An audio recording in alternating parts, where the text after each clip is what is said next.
Here, you can exercise your rights to freedom every day without leaving your home. We don't just say, we do. It's the Stain City way.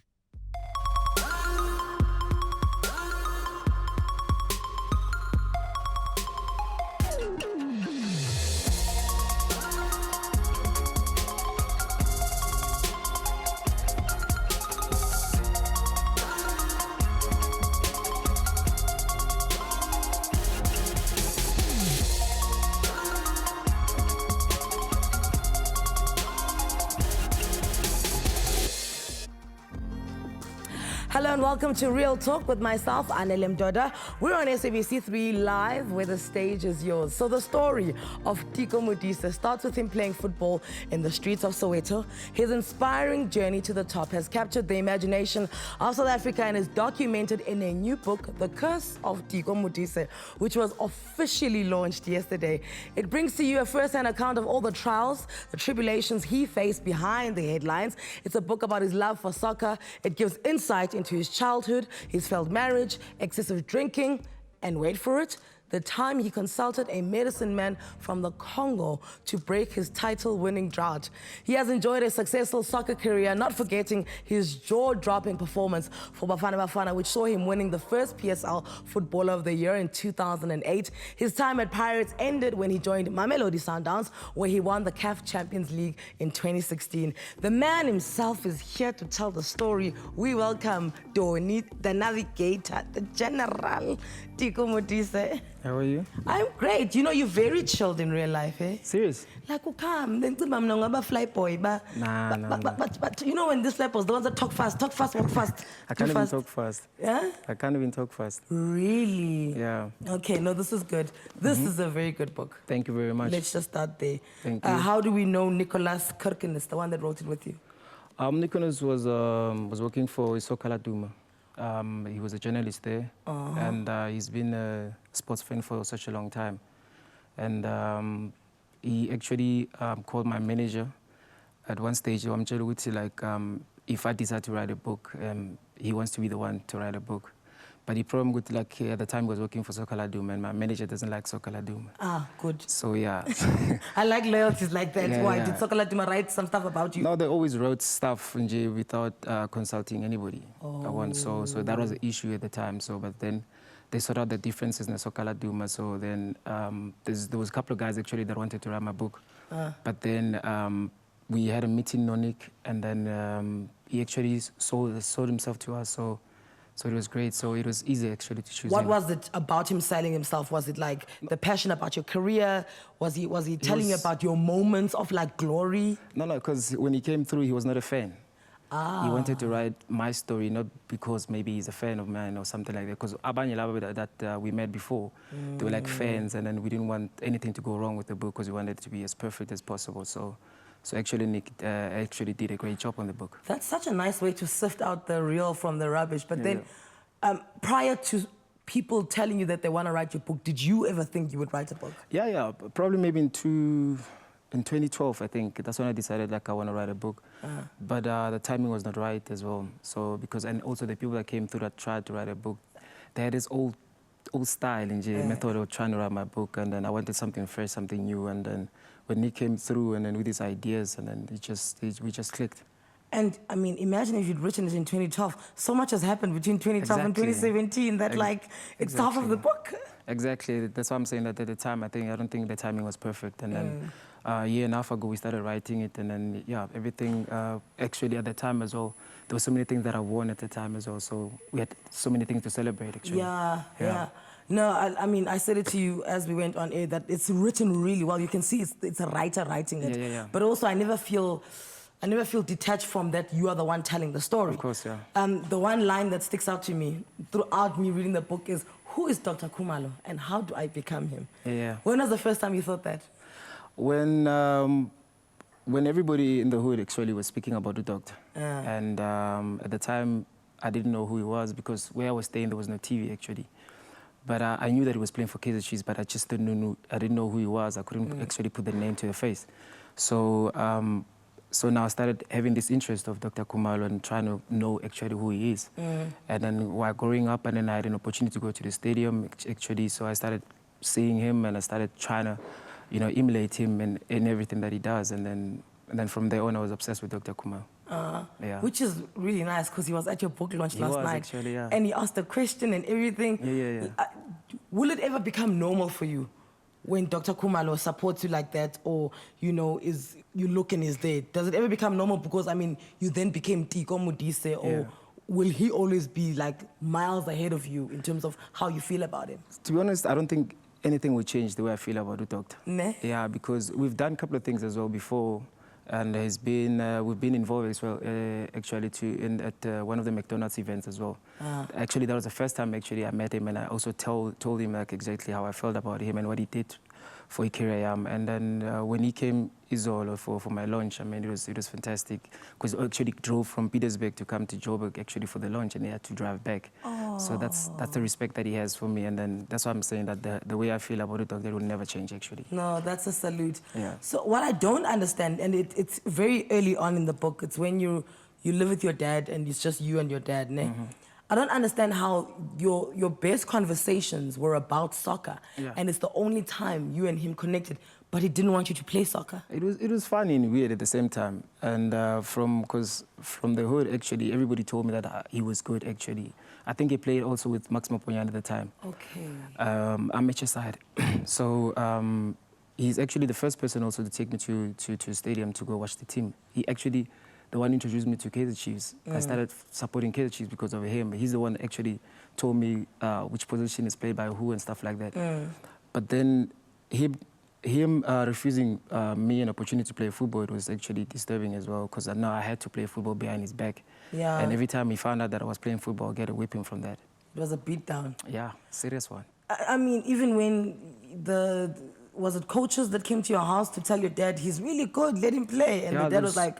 Yeah, there was 3 coaches actually that came to my house, and at the time there was 3 top teams in Midlands. Yeah. So those 3 coaches that came to my house actually tried to pursue my dad to allow me to play football, and at the time I had to choose one of the 3 teams to play for. That's actually the first time he actually realized that I was actually playing football behind his back. And then the first thing that he complained about when they left, he said I brought strangers to his house. So you can imagine after that what happened. So, okay, so when you think about it to yourself quietly at night, do you think it's because he was really good at soccer and he never got to realize his dreams that he was trying to trample on yours? Or do you think in a way of being a parent, he was trying to protect your heart from being broken the same way his heart was broken by soccer? To be honest, probably maybe now, yes. I think probably maybe there's something that happened with him when he was playing. Yeah. Maybe he never got that opportunity, and then maybe it was saving me from the heartache that he had. But then he should have allowed me actually to have that opportunity for me, because I was a kid, and at Soweto at the time, every kid was playing football on the streets. So at least I could have had that opportunity, because then after school, what do? I can't be going home and sitting and watching TV, because at the time everybody was playing football. So it was actually a problem for me, because you know, as a kid, sometimes you play football, you actually forget your shoes somewhere else. So I had to make sure that my shoes are always around. You can't leave traces of football. No, I cannot. Even when after playing a game over the weekend, I cannot take my jersey home. So I need to give it to somebody, a friend of mine, and then to keep it for me until he's not around. Then I can go and fetch it and wash it and take it back. Actually, it's such a. This is why your story is so fascinating, ne? Yeah. Because on the same token, like the way you talk about soccer in this book, you say stuff like, you know, the families on the street never used to get along, but football, all of a sudden, then they were getting along. You know, that's when it was nice. And then when the sun came down, I had to go home and to face like a terrible situation where it was back to like backbiting, nastiness, jealousy, accusations of witchcraft.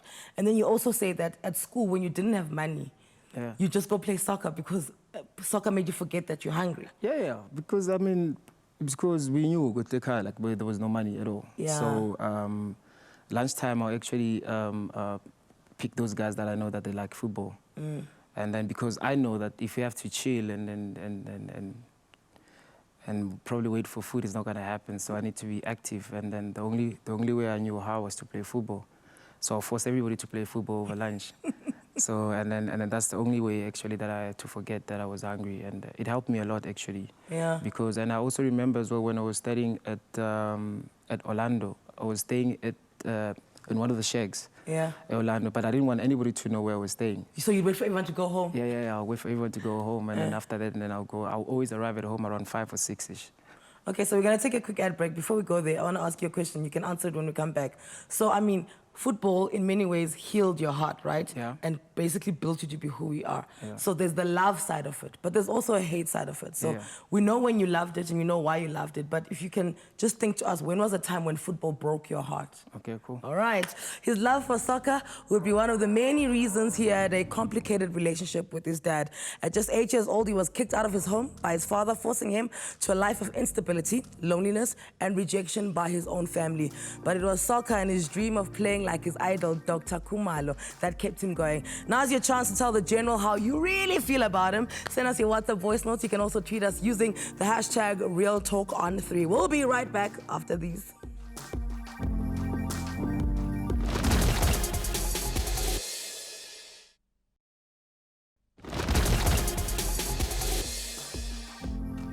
His career spans over 16 years.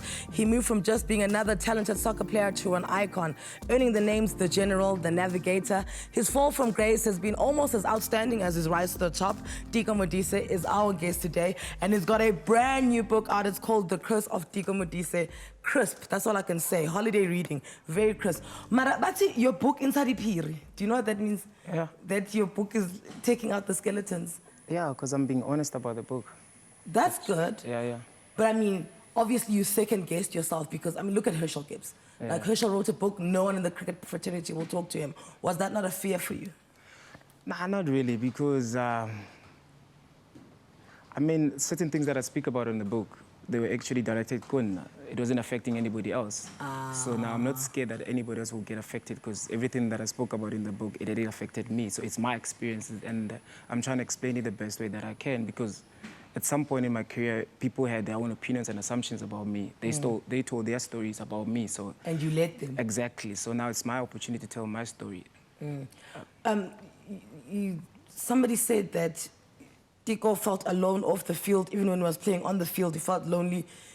Does this narrative of loneliness, I mean, from when you lived with your dad and then you went to live with Ukuku, who was evil and didn't like you but liked the other kids, and then you were in a shack with your mom, like, do you think like that constant feeling of loneliness as a kid actually helped you on the field? Because you were like, actually, me guys, I don't need anyone, just give me the ball.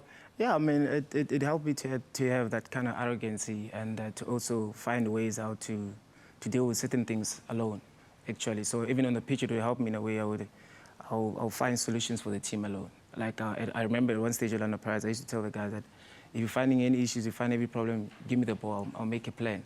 It wasn't because maybe I felt that I was better than anybody else, but it's just that I believed so much in my abilities. And that on its own doesn't rub well on other players as well. So you start having that kind of small talks on the corners, something like that. And worse, the endorsements also started coming in, you know, and then started playing for Bafana. So it was never easy, actually. So, because when I got to Orlando Pirates, it wasn't like a steady ride. It just happened just like that. Yeah. So it didn't sit well, actually, especially with the guys that I found them playing for Orlando Pirates. Yeah. Yeah. So when I ask you, you know, football was the source of so much love for you, right? And I mean, love of yourself, the fans loving you, just like it generated love, but also there's love and then there's, you know, there's hate and there's darkness.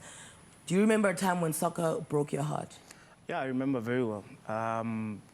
When I was at the Orlando Pirates, I remember, because joining Orlando Pirates, I knew that it was going to give me opportunities.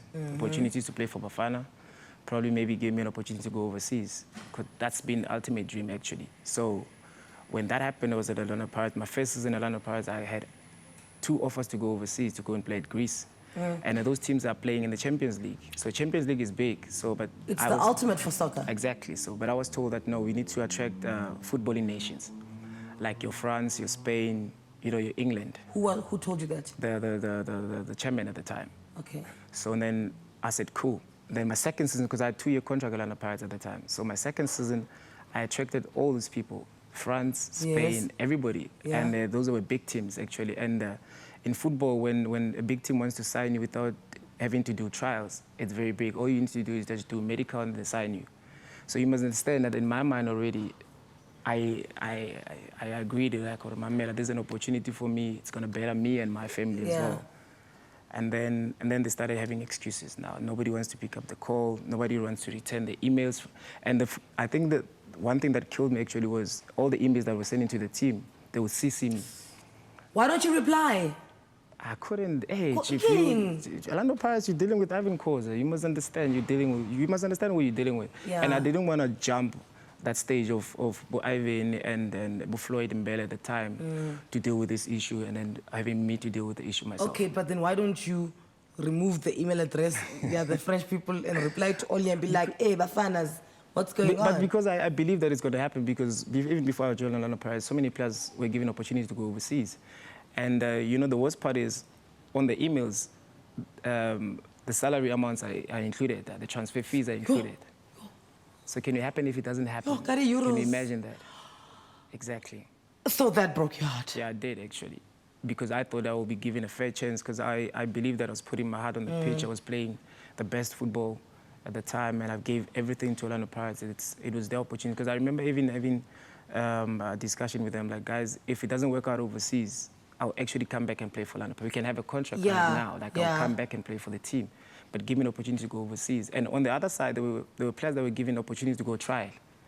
And what is it about you? Because now this is the thing. Okay, and your book title is very fitting, The Curse of Tico Tisa. Yeah. What is it about you? Because I just feel like people love to hate you. And it's not without you giving reason sometimes, let's be honest. I mean, now we're stoked in your own way.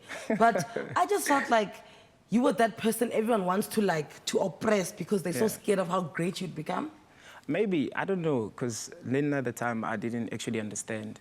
And the best thing for me to do at the time was just to focus on playing the game and hoping that, you know, at some point Orlando Pirates will actually find it in their hearts to actually give me an opportunity. Because all I wanted was actually to get into the flight and go there to that team and actually discuss, or whatever the case might be. If it doesn't happen, then let me come back and continue playing. Yeah. Because those opportunities were given to other players as well, even when I was still playing. Because I remember at one stage, Innocent Mdlele was given an opportunity to go and train with, I think it was Tottenham Hotspur. And for now, there were great teams that were playing in Champions League that wanted to sign me, not to have trials. Not to train. No, just get there, do medicals, let's sign him, and then we'll negotiate the rest. But it never happened. Okay, we've got a voice note from someone. Roll it. Hey, Anele, it's Somizi here. Wow, I'm watching the interview and I'm thinking, wow, this man you are talking to is one of the most talented South Africans, and I'm glad that he wrote this book. The country and the continent will get to know the brains behind this talent, and I'm glad that he's sharing his story. His platform is very special because it's going to inspire so many people, and he's going to be another great proof that people change, people become what they want when the time is right. Thank you, Tico, for writing this book. I'm definitely getting it tomorrow. Sure, boy. Does that heal your heart a little? Because you'll be a better person than me for forgiving the people who blocked you from reaching those stages of the soccer world, right? But when you hear that from people, does it heal your heart a little that you are still so highly regarded? Yeah, it gives some kind of comfort, Nyana, because I used to hate so many people. You know, I remember I had a stigma that I don't smile, I'm not friendly and stuff like that, but just that people didn't understand what has happened behind closed doors. Because, I mean, as a young kid, my dream was to play professional football, and from professional football, you want to play for a big team, you want to be involved in Bafana, you want to go overseas eventually. So, and those things were there. It's not like maybe I was forcing anybody to do those things for me. Those things were there. But if not given an opportunity, while others were given opportunities, unfair. And those are the things that I was fighting for at Orlando Pirates. And I didn't understand at the time, so I was fighting everyone. So imagine fighting the big team like Orlando Pirates. It wasn't easy because you find certain stages where I have to report to training, and then the coach will tell me, like, no, you need to go back to the office because you cannot train without going to the office first. And then I go to the office, nobody's there at the office. So, and tomorrow when I wake up in the morning, the newspaper headlines, I went AWOL. Tico didn't come to practice. Yeah. Imagine, and people at that time, when they read, they actually believe that I went Of course, of course. So then, and at the time, I didn't have the platform to say anything about it, because all I wanted to do was just to fight my battle, let me go. Yeah. And then I'll discuss. I just want to play soccer, guys. I just want to play. That's all I wanted to do. I just want to play, because I believe that the way that I came to Orlando Pirates, it was very peaceful. I was accepted. It was very nice. So why now, when these opportunities come through, why should we fight about it? Because when I actually joined the team, I told you my ambitions. I did say that I want to play for national team, and I knew that Pirates would give me that opportunity to play for national team. I did tell them that if opportunity comes for overseas, would you guys allow me? They said yes. So I have a theory. I'll tell you my theory after the break, because me, I'm a conspiracy theorist. The Curse of Tico Tisa, written by Nicholas Kirkenes, details the life of Tico Tisa, who has been regarded as one of the best soccer players in South Africa. But life has not been easy. More with Tico when we return. And my theory. I've got a theory.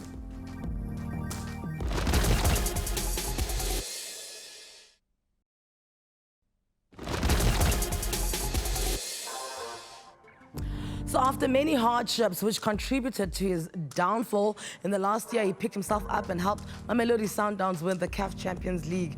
He would leave Sundowns before he was picked up by Cape Town City. Do you remember your first goal for the PSL?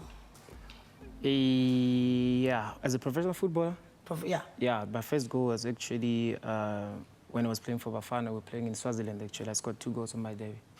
So, yeah. That's, I think that was the start of me playing international team. So okay, it was great. All right. And do you remember the first time you played on grass? Yeah, I remember. I was 18. So before that, what were you used to playing on? We were playing on the gravel, because I never believed, I never liked playing on the grass, because I felt that it was too heavy for me. But I didn't understand it, so because I also wanted to be a professional footballer at the time, I had to get used to playing on the grass, exactly. But it's just that I think I had so much fear of failing. I had so much fear also of attending amateur trials. Yeah. Because I always declined amateur trials, because everybody would come to my house at the time when I was staying in Deep Kloof to actually go for trials and stuff like that. But I didn't like going for trials. So when did you get over that fear? When I got spotted, actually. I got spotted playing in the gravel. Okay. From there, I went straight to the PSL. Like, I've never played on any development team whatsoever. So from Soweto, I went straight to Polokwane to play for Ria Stars. Yeah.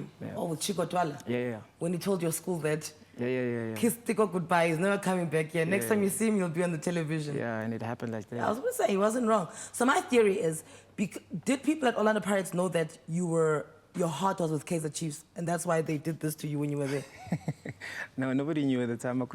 I wasn't allowed to say that at the time. But to be honest with you, the Kaizer Chiefs that I supported was the Dr. Kumalo ones. Was 16 valve Yeah. Okay. So that's the Kaizer Chiefs that I supported. So then when I started being a professional footballer, I support the team that I was playing for, but it is always nice. Even today, I still enjoy playing against Kaizer Chiefs, mainly because of the crowd as well, because of how big the game is. Yeah. So I like big occasions, actually. Okay. Yeah. So we've got a voice note. Is it a voice note or a video note? We've got a video message for you. Let's roll it.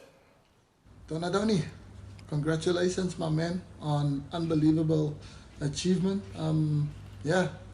Just want to wish you all the very, very best with your book launch. Hope it's a major success. Well, hope no.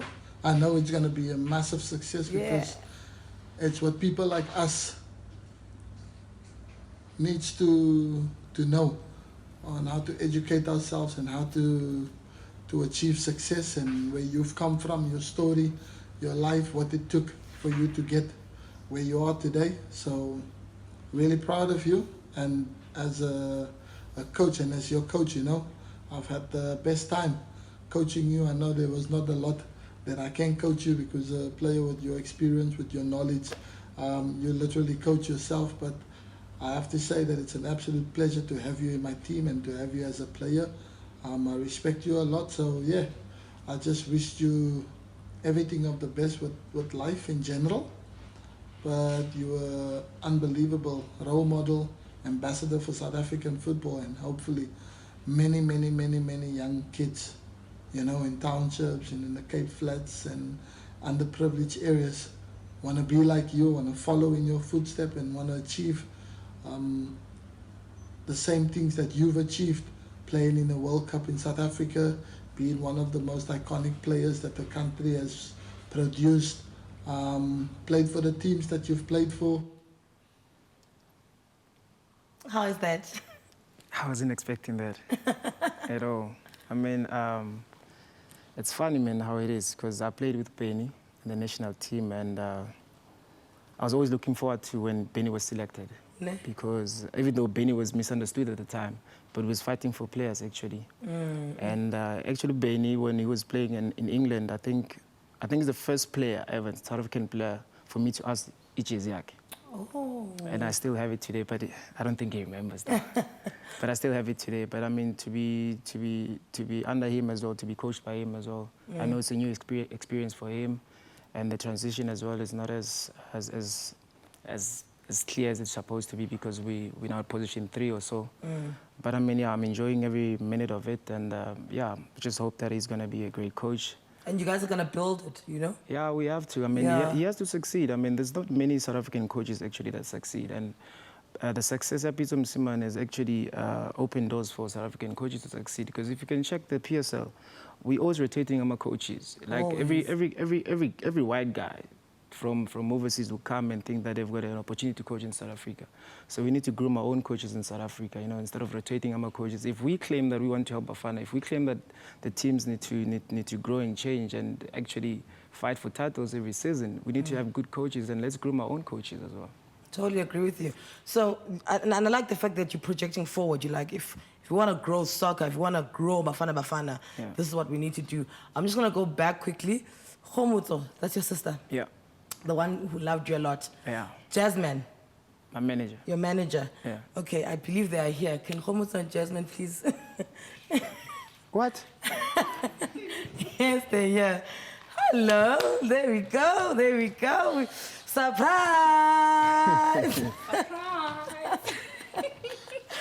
Hello, Jasmine. Hello, Khomotso. I'm Anele. Hello. You can sit down there. Let's go. We've got 5 minutes, so we need to talk about this man here, the man of the moment. The necessary, Luna. He feels betrayed. He's like, you guys didn't tell me you're coming. Khomotso, I mean, we introduced you very early in the book. Have you read this book? No, not yet. Not yet. Not yet. Okay, we introduced you very early, and this is why we're like, Khomotso has to come, because in a world of hate and in a world of instability, you were kind of like a solid factor as his sister, because he came to live with you guys, you know, whilst you guys were old already. What happened when Tico walked in for the first time? Why did you think to yourself, I'm not going to be like the other guys. I'm actually going to love him and protect him? I think as a big sister... Can you bring your microphone? Yes. Okay. It's only natural that I care for him. Ne? Yeah. And apparently you used to take 4 taxis to go and watch him play sometimes, even when he wasn't in a big team. And even when it was at night. Uh-huh. Yeah, because I remember the first big game that he played, they were playing Kaizer Chiefs at FNB Stadium. It was a night game, and we didn't have a car that moment. So we had to take taxis to go and watch him. Are you proud of him? Very proud. Do you feel that she's proud of you? Yeah, I know, man. I know, like my sister used to also watch me when I was playing in amateur. So I know, I think she's the first person to know in the family that I was actually interested in football, and she's also interested in football as well. And she's also one of the first people actually in my family to come and visit me when I was staying in Diepkloof. Okay. So yeah, so we go a long way. Jasmine. Yes, yes. This book here, it says a year passed and you guys weren't talking. What happened? Why was there a fight? Thanks for inviting me. A lot has happened. And I think in a way, and as Tico related to the whole 1 year thing. Yeah. Usually in the industry of football, you get to a point where you say, listen, this is not for me. But I think for Tico, for some strange reason, there was this spiritual connection that said, I can't let this guy go, because either he'll be dead or he'll be in drugs, he'll be in some stuff. And I think, funny enough, I would get some messages from people to say, listen, we met Tico at this place and he's not looking so good. So I think that kept me going. And regardless of how many numbers he changed, I'm sure I've got about 15 numbers, but I don't delete any of them. This phone has got about 8. My other phone has got about 70. I've got a lot of numbers. He'll change it. I'll find my way either through Khomotso, because I know they're very close. Yeah. And Khomotso will say, no, because I don't tell Khomotso what's going on. I'll just say, you know, I lost Tico's number and I can't find him. He said, no, he's changed the number. Here's the new number. Say, okay, yeah, well, give it to me. Then I'll phone him. And then first time he'll say, as soon as he found out it's me, he'll say, "Yeah, no, like he let the phone." Then we'll start talking. 2 days later, that same phone is lost again. So, but I think in a way it was just, like I said, spiritual connection between me and this guy. I mean, it's 13 years later and I still feel the same way about him. I think I manage 18 players, but Tico has been one of those players that if I think let go, as he said in the book. Tico, what's the one lesson that you've learned from Jasmine? That it was a hard pill to swallow, but you are glad you learned it. Before I get to that, I think there was a moment actually where I was actually very, very mad at Jasmine. And I think the reason was not understanding the dynamics of the problems that we had. Because, like I said, I wanted to go overseas. I didn't know the struggle that he had to go through actually to make that happen, because at the time I think we're dealing with a very, very difficult situation. So I felt alone as well. I felt like, okay, because nobody wants to listen to me, nobody cares actually, you know. But after being mad at him for such a long time, we found ways as well again, we work again together, and I realized there's so many lessons actually that I've learned from Jasmine. Like, he's been the father figure that I never had. And he's very persistent, and he's an honest person as well, you know. And as much as for me, I was very dishonest in so many things as well. Like, the reason why actually sometimes I'll hide from him or change my numbers, because I know he's going to tell me stuff that I don't want to hear. But he's not wrong. But he's not wrong as well. So he's a very honest person, and then from that, you know, we grew, and we still here even today, and he has played a big role in my life actually. Jasmine, thank you so much for coming through. Khomutso, please, your love, ne? When I read this book, every time I read it, I'm like, Khomutso's my girl. Please don't ever stop. And Tico, I really believe your best days are ahead of you. Like, I really believe your best days are ahead of you. You may not have been an international player, but you're probably going to be an international coach. Maybe. Like Pep Guardiola. Do you know what I'm saying? That's where I see you. And when I read this book, I'm really, like, I get you, and I'm really hopeful for you. So please go forth. Ne? No, thank you very much. Yeah, please. Woo! It's a book. Get it? The Curse of Tico Tisa. It is causing havoc, but I mean, he didn't lie. It's all true. His contribution to SA football is memorable. You can count the many Man of the Match awards he has collected, the number of times he has captained, the stats, his greatness, his legacy. It lies in the hearts of South Africans. Ladies and gentlemen, the General Tulufelo Tico Tisa. Go get the book. We'll be right back.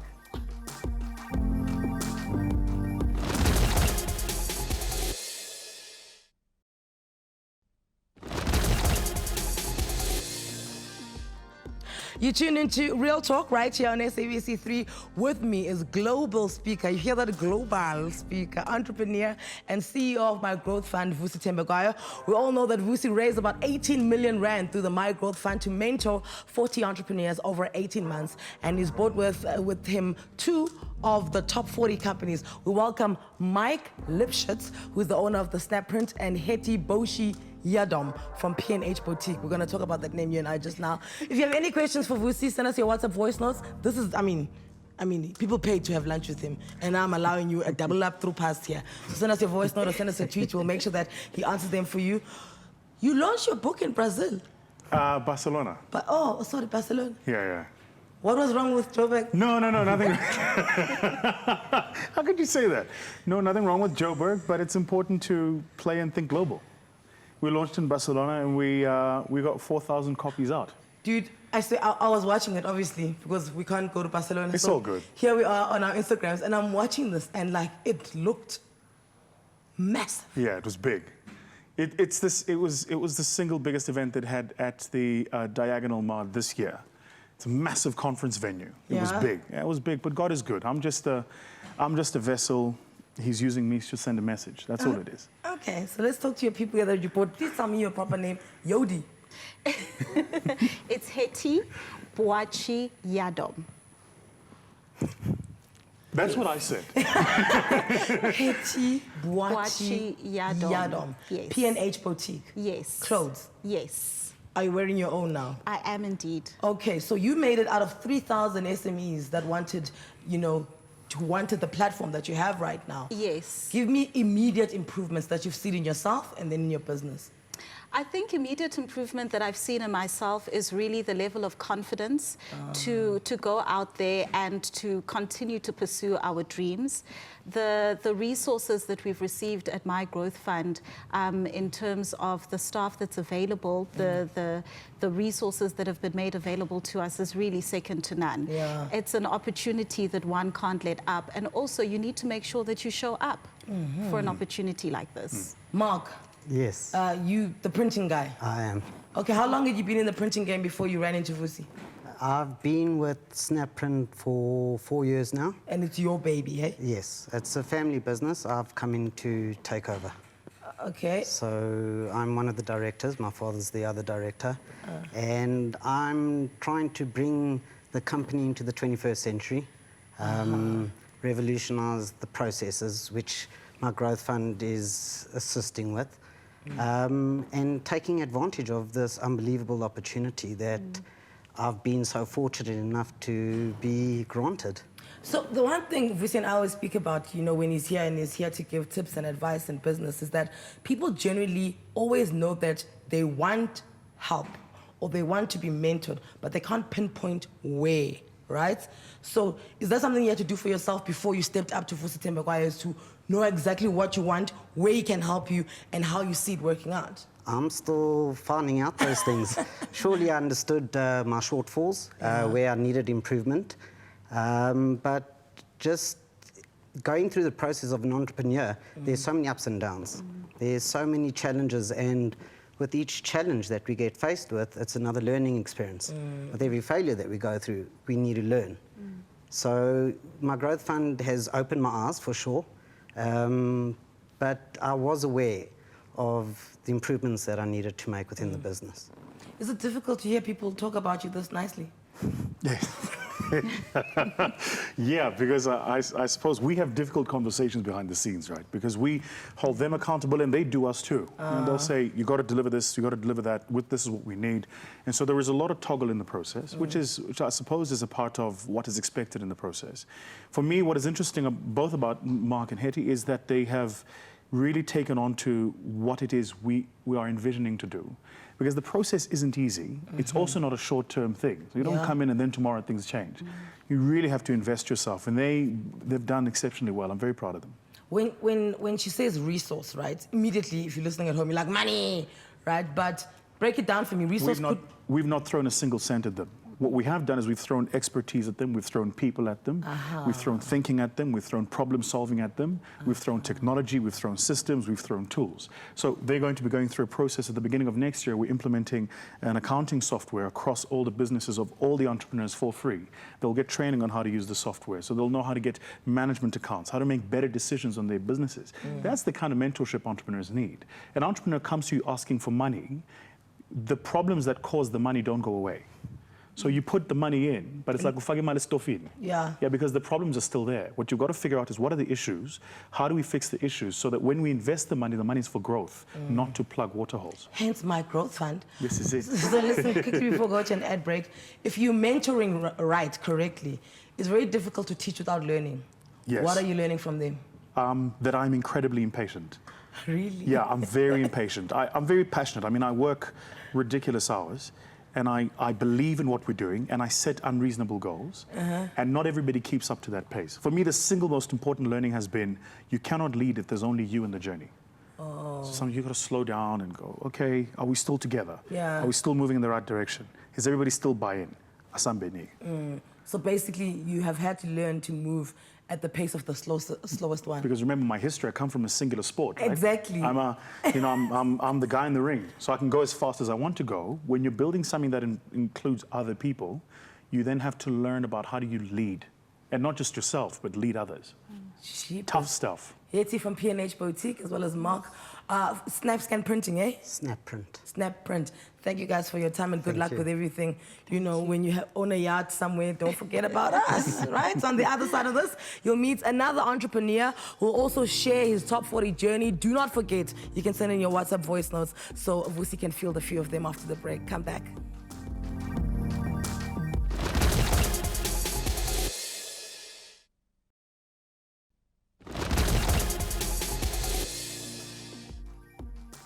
It's the final leg of the show, and we're still hanging out with the rockstar of public speaking, Vusi Thembekwayo, and joining us is co-founder of Black Pearl Lifestyle, also chosen for Vusi Thembekwayo's My Growth Fund program's top 40. So it's a interior decorating business, right? Okay. Now the thing about best in the business, I gotta tell you. I know this. He did my house. I told you this, though. Get out! Wait until he gets his office done. Oh, look at that. Okay, so I'm going to go to the last question that we had. Are you ready to compete with like the biggest deco names in the industry? I think we are ready. It's a bit of a challenge, but it's things that you'll have to overcome. What was stopping the business from thriving? We've been thriving, Ibo, since day one with you. What do you mean? We just needed an amplifier and something to just accelerate it more. So you just put yourself in the right people, and like, so honored to be part of the 40. So what was the immediate, because I mean, you have this thing and it's doing well, as you said, and I mean, you were doing wonderful work, but as soon as you then join the My Growth Fund, you can see like a difference, like in certain things that you're executing better. What was that? Well, through time, and consistency, you have to just better that skill. And I've always been told to man up at Black Pearl. Zimkita's always like, man up and this. Zimkita's your business partner. Zimkita's my business partner. Yeah. So, okay, just move this table this way, or like just put it in a certain way. So it's just a skill that you grow the skill more and more, and the more time that you spend doing it. Mm-hmm. I mean, you wanna talk? Say it. No, I was going to say, for me, Sia reminds me of a great artist. Yeah. And like many great artists, the art is fantastic. I remember the very first conversation I had with him when he came to see us was, your level of professionalism, skill, delivery, and clientele doesn't match your income statement. Oh. Because I'm a businessman, right? Because I'm going, I see the work you do. I know companies that do a quarter the quality of the work you do, 10 times the size. So what we've got to figure out is, how do we translate the Picasso into the bank account? How do we get these two things to connect? And it's been interesting to watch in the process as they go through it, because they're learning from us, but I'm actually spending a lot of time learning from them too. Yeah. Because this business is very interesting. It's, how do you source the client? Where does the client come from? How do you build the client? How do you sell your value proposition? Yeah. When you say deco, I'm like, so when's on? Ubega sofa. Like, and also, people are very apprehensive when it comes to decos, because you want everything to be your taste. Very personal. So now you have to understand, how are you going to take your expertise and then put I don't trust you. I was the hardest sell, I've got to tell you. Yeah. We had already spent, this is a true story, I never told him. I'd spent $250,000 and committed it to a different provider. It was done. It was like the deal was done, I signed the contract. Because we were getting about $750,000 worth of furniture. I was like, this thing is done.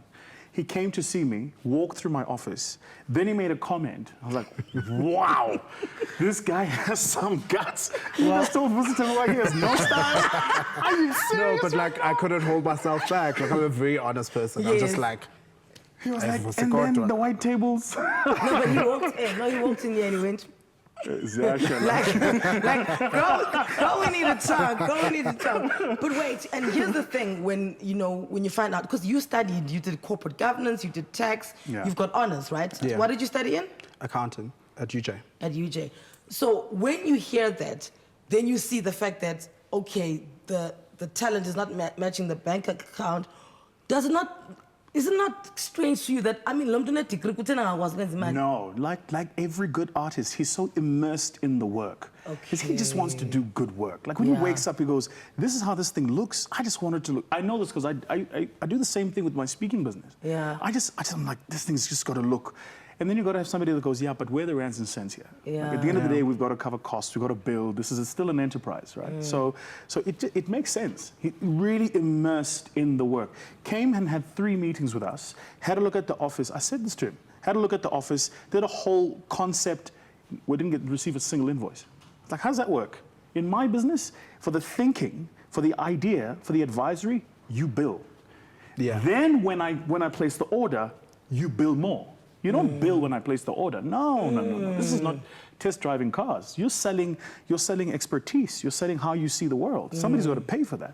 Because what happens if then you give the ideas and then they run off? off? So like, it's been a tough market. So we're also just trying to buy business. So literally, you're just hoping that this person will just believe in it and just go ahead Hope with is it. not a strategy, man. It's not a strategy, but like once you build a relationship, oh, this guy trusts me and he can do this. Right. Yeah. We build on trust. Like business is built on trust, Right. but not too much of it, I guess. Right. Yeah. But you just have to start somewhere, and it's not with everyone. I knew if I did that to you, it's to the office. But so, also, yeah. before we go, the decor field, right? Because I mean, if you do my house, the chance of you doing it again is in 3-4 years' time when I decide to change it. Yeah. So that's a good 3 years where, like because you can't come to every week to climb up the cushions and then leave. Didn't I come back to fix your table?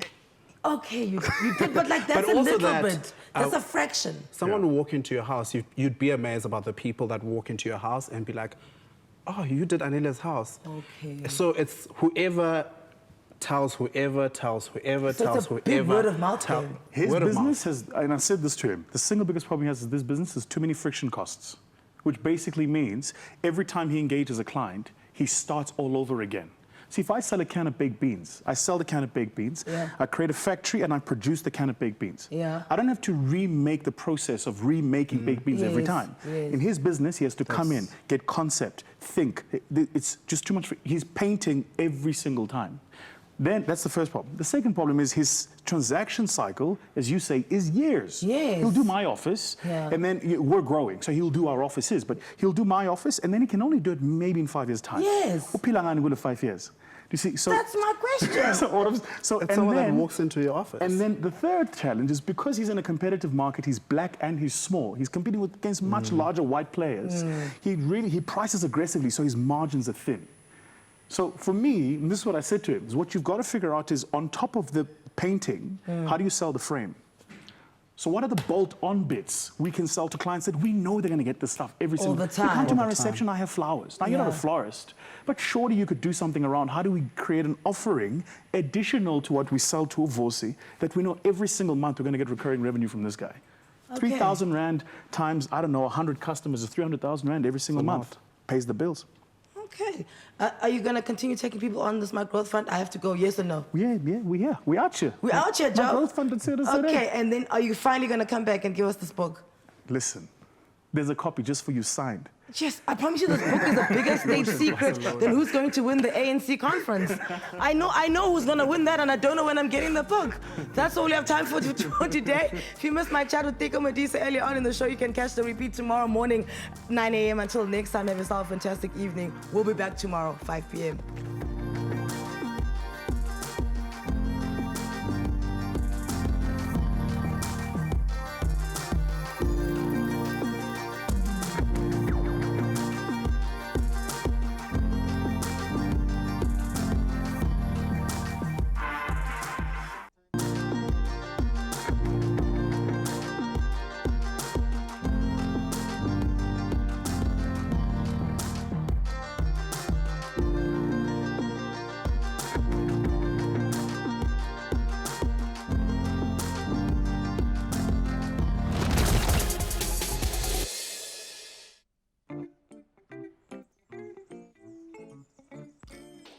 That's cheeky.